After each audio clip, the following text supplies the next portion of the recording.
Premier Nomusa Dube-Ncube, who visited Pongola community members to tackle road safety issues, focusing on truck compliance.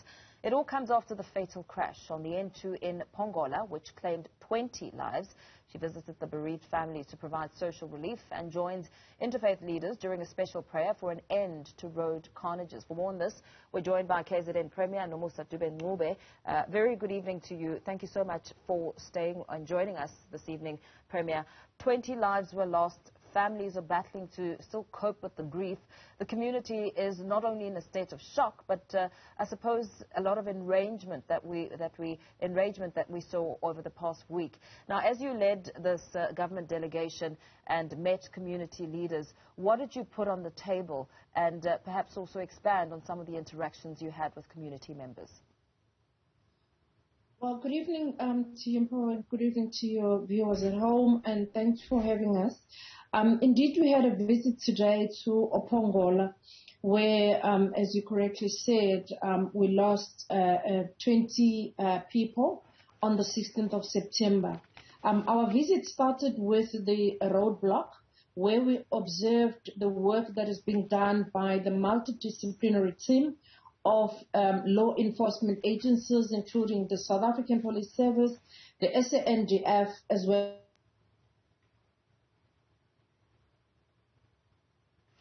Okay, we appear to prayer with the families of the deceased, because we had committed ourselves that we were going to walk this road with the families as a caring government. And what we observed as well is that in the work that the police have been doing, more than 503 trucks or vehicles have been stopped on 6 various roadblocks that have been established by the KwaZulu-Natal Road Inspectorate as a multidisciplinary team. But also in that work, more than 61 people were arrested on various, offenses, ranging from culpable homicide to unroadworthy trucks or cars, to as well as the people that have not renewed their licenses, and people driving without licenses, and many other offenses. And we're very happy, I must say, to see that there is a lot of progress that is being done in the enforcement of the road and traffic work in that particular area. Yeah. With some of those ventures, the whole conversation was around the pressure caused by trucks on the roads being associated with the many crashes that we've seen. Some residents were placing the blame on companies, saying that they hiring practices of truck drivers are reckless, arguing that if they were properly compensated, they wouldn't drive at such high speeds and buckle under the pressure, which is led by logistic companies because of the pay-per-load system that they forced to comply by to meet deadlines. So besides your interactions on the actual road, are you looking to extend your intervention on the association, logistics associations and trucking associations and companies level, where you begin some talks with those bodies? Yes, in fact, today after the road traffic, observations that we had, we moved to the meeting of the multi-stakeholder, where we met with the truck owners, the representatives from the truck drivers, the traditional, affairs department, as well as the traditional leaders in the area, and as well as some representatives from the families and the community, with a view of communicating the measures that we've put in place as government, but also to hear from the road users as well as the truck owners as to how can we work together in ensuring that what happened on the 16th of September doesn't happen again. We also emphasize the point that you are making, that we have observed that there is more and more traffic that we are experiencing in this particular road stretch of the N2. And we were told that a number of truck drivers actually without the permission even of the truck owners. The truck drivers, they divert from the roads that are under construction because they believe that those roads cause a lot of traffic and congestion, so they tend to want to go to the other roads that are less congested. And therefore, what we see in that particular stretch of road, people or truck drivers going into that particular road.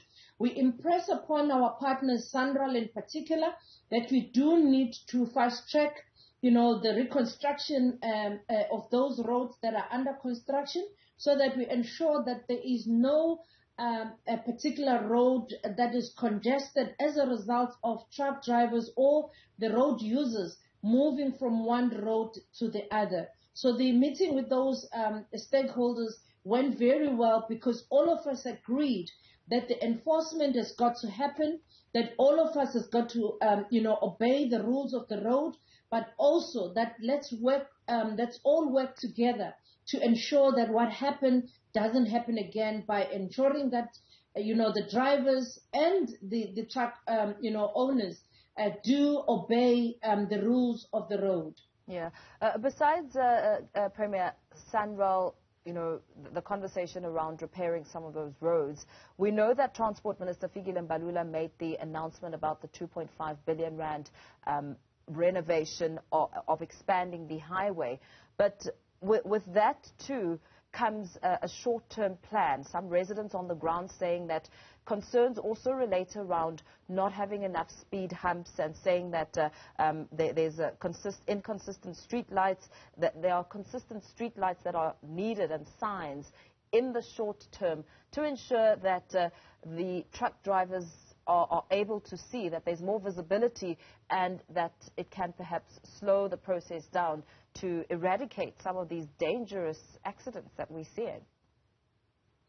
Yes, there are, speed lowering devices that are already in place in that particular road.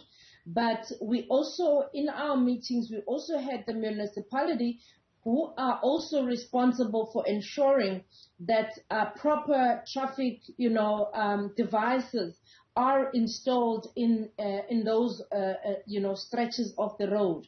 So the meetings that we held with all the stakeholders involved, including the communities, was ensuring that we take each and everyone's input and ensure that all of us talk to one another, listen to one another, but also do what will alleviate the problem that we are all facing, that one of ensuring that we do not lose any more lives in our roads.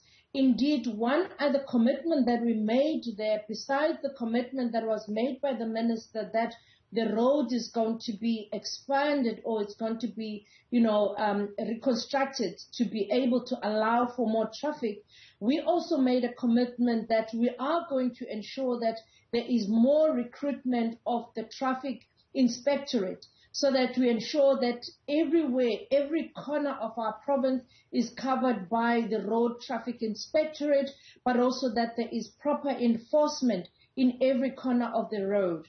We also agreed with the road players and the communities themselves that all of us will have to play a role, not just the police, because what tends to happen is that when the drivers have passed a place where there is police, they tend to then go overboard and do, again, illegal things. So what we had agreed is that even the community members, they have to participate in this enforcement, in that whenever they see any, driver who's driving, in a manner that is not expected, or suspicions related to any drivers carrying, illegal goods, or even maybe under the influence, the communities themselves would have to call the road traffic inspectorate and ensure that that car, maybe the number plate of that car, is recorded, so that the police can ensure that they go ahead and apprehend those people that are not adhering to the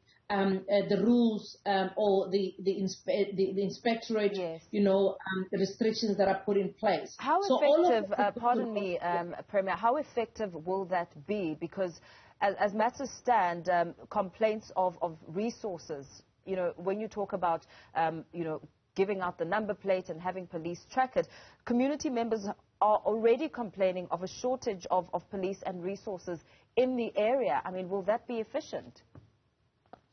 It's going to be, because we are starting before the end of the next month. We are going to be starting a new recruitment of more traffic inspectorate, you know, personnel, so as to ensure that we have more than enough personnel on the road. So that process is going to be starting, because we've realized as well that one of the problems as well is that we do not have enough personnel. And over time, we've had a lot of vacancies that exist as we talk. So we have a commitment from the MEC that we are going to be starting that recruitment process. So over and above that, we've also put there in that particular stretch of the road, there is now a mobile you know, police inspectorate mobile station that is now there, equipped with all the equipment as well as the gadgets that are needed to test the vehicles, the equipment such as the IT, the software, and all other, you know, gadgets that are needed for the enforcement, but also for allowing the police inspectorate to do their work. So we are making sure that we are tightening everything that we do, but also providing adequate resources, adequate personnel, so as to avoid any recurrence of what happened in September. Yeah, because what happened in September is still affecting families today who are battling to cope with the grief. I mean, in one instance, Newzroom Afrika spoke to a mother who lost all 3 of her children. In terms of comforting the families and offering them any socio-psychological support, how is that intervention working out? It is ongoing. We have a team of social workers, the team of psychosocial support, including the doctors that are there with the families that are providing the socio-psycho support and as an ongoing. Today, we also conducted a prayer with a team of, you know, religious leaders, as well as traditional leaders. We conducted a prayer for all the families, so that again, we keep them in our prayers, but also we keep them with us as they go through this difficult journey of grief. So we are going to be having this ongoing social, you know, support, psycho support with all the families, but also we are extending that to the schools, including starting the road and traffic education for the learners. So again, so as to ensure that all of us understand that each and every one of us has got a role to play. That not only the police, but each and every individual must be able to be vigilant. All of us must be able to report any wrongdoing. I must say that while we were there, we saw it in action. One of the drivers that was coming from Lesotho, who got arrested because he was having illegal things that he was carrying on his truck, showing again that the vigilance is already there. Not only are the traffic looking at the roadworthiness, but they're even inspecting inside those trucks what is contained in those trucks, but also the condition of each and every driver and every truck and every car that moves around our roads in KwaZulu-Natal. So we're not only doing this again in that stretch of the road of N2 in Pongola, we are saying this must continue in the whole of the province. As we approach the festive season, we need this, you know, enforcement to be intensified. We also want every, you know, police inspectorate to be on the ground to ensure that our people can stay in peace, can sleep in peace, knowing that at least when they wake up and go to that road, the roads are safe, but also there is enforcement of any wrongdoing by our drivers. Yeah, I suppose, Premier, the enforcement will need consistency, which will result in a turnaround and a more comforting and more alert and safer road for the community, which has suffered immensely. Indeed, we're speaking about that consistency. We're speaking about the enforcement. we're speaking about respect for one another with regard to all the road users. But also we have a multidisciplinary team, as I said, which include even the SANDF, because some of the road users, some of the truck drivers are coming from across the border of our province, of our country. So it becomes therefore important that all the law enforcement agencies are, on standby to ensure that whoever is caught doing anything wrong, they are prosecuted now, at that same point or on track, so that we know that we are showing a zero tolerance for any wrongdoing on our roads. But also, we want to ensure that we protect the lives of our people, the lives of the road users as well as the communities that lives along that N2 stretch that we are talking about, but also in the whole of our province, as again we'll be approaching the festive season. We know that there's going to be an influx of visitors, but also the goods are going to be, traveling between our shores as well as inland of our province. So that work must be consistent, that work must be ongoing, it must be intensified, but also, the practice must be the change all the road users as well as the people that work on the road to enforce, the discipline and the behavior of our road users. Very well. Thank you so much for your time.